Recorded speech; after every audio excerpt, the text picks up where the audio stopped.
Like all professions, there are those who come to their study with a talent, and there are those who learn the mechanics of reading well. But the mechanics will never be virtuosos. And that's true of any profession, as you know. There are just some people who are naturally talented in an area. They develop the skills, and they're virtuosos in the field. And that's no different with tarot. If your goal is to become a reader for others, it really helps if you love people. That's a priority. And I'm not talking about loving people from some silly place, the world is a beautiful place. I'm not talking about from that perspective. I'm talking about the kind of love that comes from the aware heart, recognizing the potential for darkness as much as light in humanity. That kind of love. It's a different kind of love. We're all light and shadow, and the tarot speaks so eloquently to this truth. In studying the tarot, you'll understand this very well. One of tarot's many ancient wisdoms. There's stages along the way where you'll be able to clearly identify yourself as a potential professional tarot reader, a student of the tarot, or one who loves to have their readings done. You'll know this very early into your work. If you decide that you're going to study the tarot, you'll know early on how far and how deep you want to go with this. So let's look at a reading. It's really difficult to describe a reading to someone who has never had their readings done. I don't know how many of you here have had a tarot reading done. Would you put up your hand if you have? Oh, fair number. Good. So most of you know then that the tarot reading highlights various and unusual aspects of your journey. Through the language of symbols and metaphor in pictorial and story form, the tarot reading reveals a picture story about you, your past, present, and future journey. And when I say future, then I think this warrants a nod at the future position in the layout, since this one seems to compel the most press. Everybody feels that they can go to a tarot reader and the tarot reader will tell them their future. As if our futures are ground in stone. And we forget something else that's very essential, and that is free will. All of us have free will to choose the way in which our life will go. If I tell you to be careful, there's a red light ahead, it's your choice to stop at that red light or go through it. Your foot is on the gas.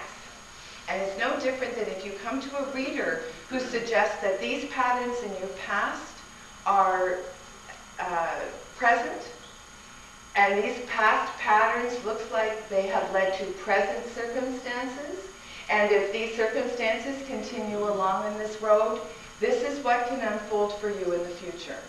But this is what can unfold for you in the future, is the key perspective there.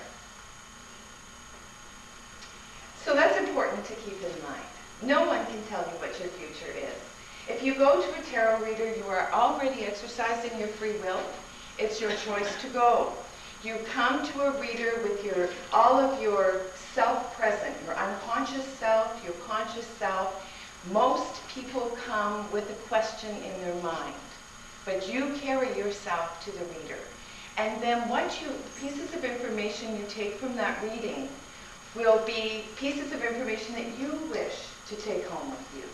And the way in which you react to those pieces of information will also be coming from your decisions and your place. Many just enjoy the experience of listening and seeing the story about themselves unfold. It's fun. It's fun to listen to a story about yourself. I think everybody enjoys that process. I'm often caught myself with the wisdom and the intriguingly appropriate fit a reading will be for someone. All experienced tarot readers will tell you the same thing. Yet none of this has been proved through the application of the scientific method.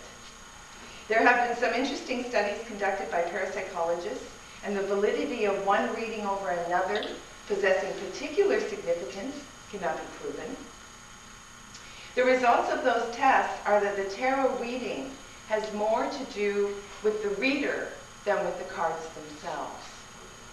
So there is that piece, that connection that happens between the reader and the client, which is particularly key in how pertinent or significant the reading is.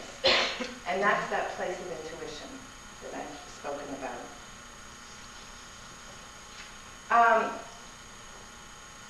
So when you think about each card having particular meanings, each of the 78 cards has particular meanings. And also that those meanings will shift slightly depending on their placement in the layout.